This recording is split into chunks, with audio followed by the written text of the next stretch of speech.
Hai, Assalamualaikum warahmatullahi wabarakatuh dan salam sejahtera sahabat HR Channel. Bagi yang baru dekat channel ni, hai, salam perkenalan, saya Hamidah Ramai.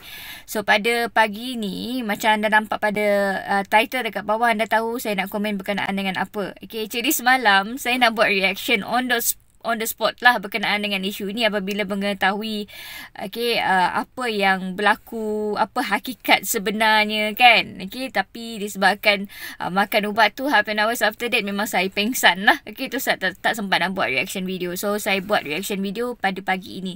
Lebih kepada yang simple saja. InsyaAllah nanti sepenuhnya saya akan bagi dalam video seterusnya.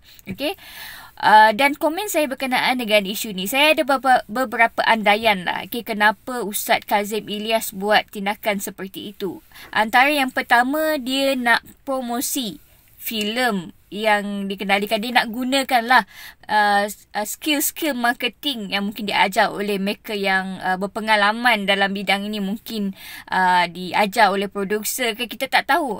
Produser. Mereka yang penerbit filem, pengarah filem ataupun pihak marketing tu yang ajar bagaimana untuk mengeluarkan sentimen-sentimen supaya orang tengok filem tersebut. That is the first andaian. Andaian saya. Yang kedua, Ustaz Kazim Ilyas dia nak bergurau. Dia nak bergurau. Saya husnuzon dia cakap dia nak bergurau.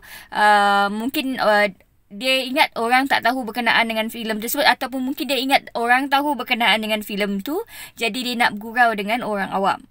So yang ketiga, memang ada niat untuk menipu. Maksudnya dia nak menipu benda tersebut, menyatakan bahawa yang yang ada dekat tangan dia ni adalah disebabkan oleh sihir. Even though dalam statement dia tidak menyatakan berkenaan dengan sihir, tapi orang mengandaikan. Dekat bawah tu memang ramai yang komen berkenaan dengan sihir, termasuklah Tok Singa kan. Saya tak tahu lah Tok Singa ada kena-mengena dengan cerita ni ataupun tidak kan. Of course mungkin dia tak tahulah the way dia menyatakan pandangan dia atau memberi komen tu. Saya nampak macam dia tak tahu berkenaan dengan perkara ini. So itu andaian yang ketiga. So andaian yang keempat adalah benda ini memang dirancang. Benda ini memang dirancang, dibuat untuk buat kontroversi supaya orang boleh bercakap berkenaan dengan filem ini. Lebih based on yang the first one tadi lah, promosi. Tetapi yang ini adalah dalam bentuk terancang. So itu antara 4 andaian yang saya buat berdasarkan tindakan daripada Ustaz Kazim Ilyas. Pertama sekali, saya selalu mention benda ini. Apa yang baik itu adalah apa yang agama anggap baik, dan apa yang buruk itu adalah apa yang agama anggap buruk. So, bila kita buat sesuatu tindakan, kita kena fikir dulu sama ada agama menganggap benda tersebut baik ataupun tidak. Jangan sampai nanti buat macam statement yang dibuat oleh artis-artis. Siapa nama dia? Datuk Ali Shukri, Datuk Sivida kan, bila dibuat kontroversi, lepas dipanggil oleh pihak MC untuk bagi statement, trauma, dia cakap saya minta maaf sebab saya fikir saya nak bergurau. Tapi dalam mindset mereka adalah marketing semata-mata. Ustaz Kazim Ilyas, you are asatiza. Anda adalah agamawan. You memang public figure, but you are not artist. So, jangan masuk dalam trap tersebut. Jangan masuk dalam perangkap tersebut. Anda sebagai seorang asatizah menyampaikan risalah-risalah dakwah, itu adalah benda yang sangat penting. Sangat penting. Saya tidak menolak elemen of sihir atau apa-apa. Tapi kalau banyak kali anda ulang benda yang sama, setiap kali saya pun ada rasa bosan sikit lah. Bila mendengar setiap kali kena sakit sihir, kena sakit itu sihir.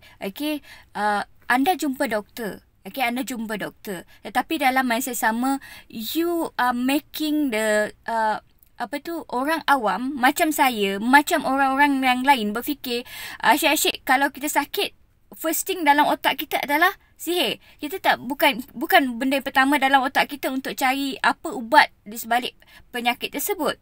Bukan, don't get me wrong, saya tak menolak sihir. Saya pun pernah kena.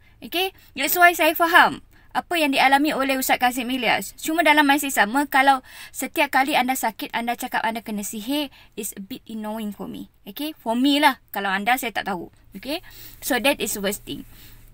Dan satu lagi, saya nak bagi yang ni lah. Okay, anda dengarkan yang ini, Ustaz Kazim Ilyas. Riwayatkan oleh Imam Malik dalam Al-Muwatta dan Imam Al-Baihaqi dalam Syu'abul Iman, ditanyakan kepada Rasulullah sallallahu alaihi wasallam, mungkinkah seorang mukmin itu pengecut? Mungkin.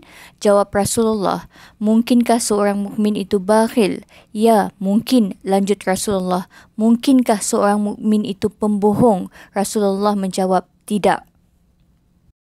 Dalam satu hadis lain riwayat Abu Daud, Abu Umamah menceritakan bahawa Rasulullah sallallahu alaihi wasallam bersabda, "Aku akan menjamin rumah di tepi syurga bagi seorang yang meninggalkan perdebatan meskipun dia benar.